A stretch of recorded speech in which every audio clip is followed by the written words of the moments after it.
Yeah, this recipe is very simple compared to most of my recipes. We're going to begin with a cup of milk, and this is going to go in the microwave for 30 seconds. Depends on your microwave. You want it warm. You want it slightly warmer than body temperature. Do not want it boiling. And as soon as it's at temperature, we're going to add the yeast and the sugar to it. First, get it hot. This is the mixer bowl for the stand mixer. I'm going to add a teaspoon of sugar to this, and I'm going to add the milk. And the milk is actually, it was microwaved for about 45 seconds. It's a little bit hotter than I actually want it to be, which is, it's easier to cool it off than it is to get it hot again. And now I'm going to add about 1/4 of a cup of distilled water to this. Or you can use any other good quality water. Just don't use tap water if your tap water is not very good, because chlorine will kill yeast. Now it's the temperature, just check it. It's just slightly above body temperature, which is what you want. And now I'm going to add an entire package of yeast to this. These come in fairly standard packs. Even in Russia, the package size is about the same. So we're going to add 1 pack of this. Give it a swirl. I'm going to cover this with a damp towel and let it stand for about 15 minutes. That's a longer rising time than you usually give it, but this will help it in the long run, about 15 minutes. Having been 15 minutes now, we're going to look at it, and as you can see, there's a lot of foam on top. At this point, we're going to crack an egg into this and transfer it to the stand mixer. As you can see, I have the stand mixer equipped with the dough hook. I'm going to mix this around a little bit, and then I'm going to begin adding flour to it.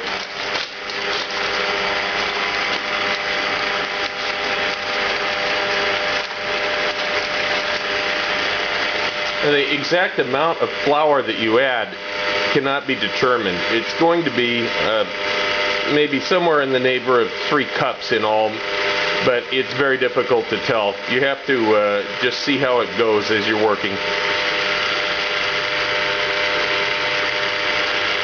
And this is really the only tricky part to this whole recipe, is getting the dough to the right consistency. I'm going to add some salt at this point too, while it's still very liquid. And don't be afraid to add the flour. It'll only suck up what it needs, basically. As this stirs, it begins to, you can see there's flour stuck around the sides. So sometimes you have to turn off the mixer for a minute, scrape down the sides, start it up again. And you can hear it begins to feel the pressure. The stand mixer will begin to feel the amount of force that it takes in order to stir this around. That's a good thing. Now stop adding flour and just let it keep kneading for a while. You can see what this looks like. This is the trickiest part to this whole operation. You have to get the right amount of flour in it. Don't overdo it. Let it knead. If you put too much in, it's not kneading efficiently. If you don't put enough in, it's not kneading at all. It's just stirring around a pool of liquid. This is exactly the right consistency you want it to be at while it's doing the majority of the kneading. Take a look at this and try to remember it.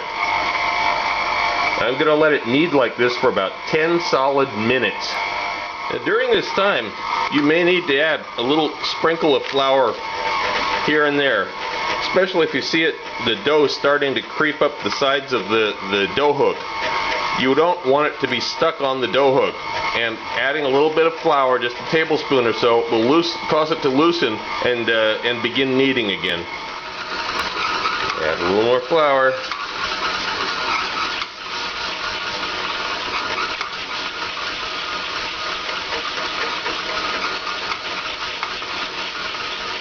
Thing to pay attention to is to make sure the dough isn't just spinning around in the bowl, and to make sure that it's not, you don't have a giant pile of flour in the bottom of the bowl that's not being incorporated. You want to have most of the flour in the dough. Few crumbs in the bottom's okay, but you want it to be kneading the flour into the dough at all times. And ideally, at the end of 10 minutes, this is what you want to end up with. There's a solid mass of dough that's kind of being slammed from side to side in the bowl by the dough hook.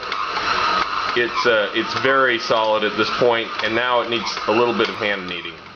Okay, almost all the work has been done for us by the machine. Really, we just want to tighten this up, squeeze all the air pockets out of it, make sure that it's a nice coherent mass, and then we're going to leave it to rise the first rise. It's going to have a total of 2 rises here. This is a good looking piece of dough. We don't have to make a work of art out of it. I'm going to use the same bowl that we used for mixing it. It's fine.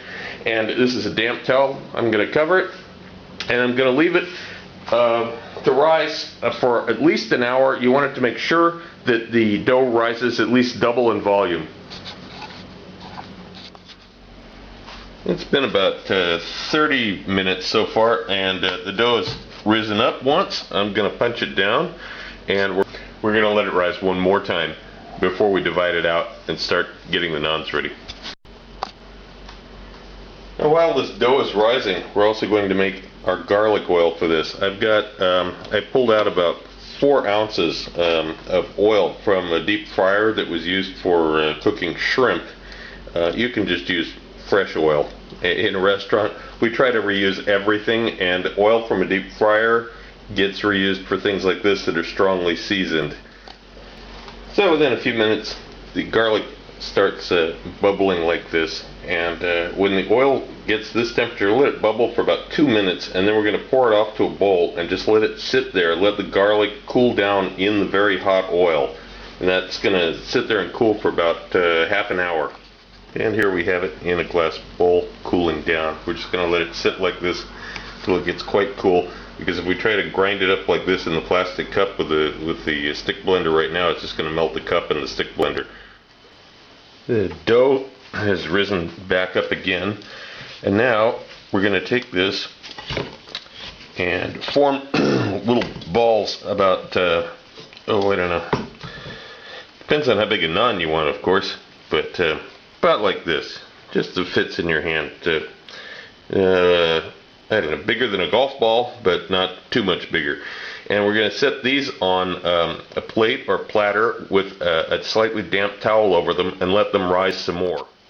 And in the meantime, this oil is now completely cooled down. Put that in there and blend this with the garlic.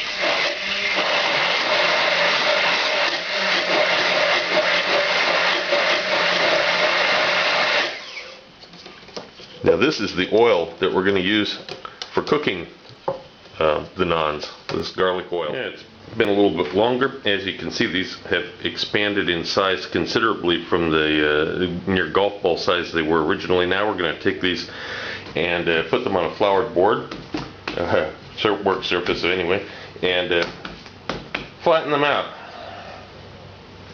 You can use a rolling pin. If you want to be really traditional, you'll just use your hands, but the rolling pin does a neater job of it.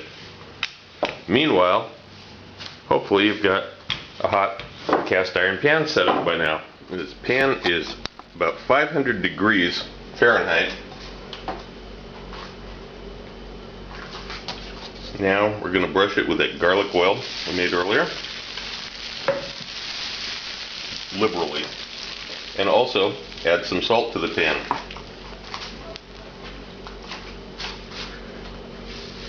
And the dough goes in. Now it gets approximately 2 minutes per side, but I cannot give you an exact timing because it will depend on your stove and a lot of other factors. You just have to watch it. Watch for it puffing up. We'll come back in about 1 minute here and see what it looks like. Okay, you can see these bubbles forming on the other side. And now what I'm going to do with a pair of tongs, I'm going to lift it up and I'm going to re-oil first side, flip it over. And then you just have to keep watching it, see what it looks like on the other side. It's been a couple of minutes here, and this is looking pretty good. This is nice and puffed up. You put a little bit of butter on this, it's going to be delicious with your curry.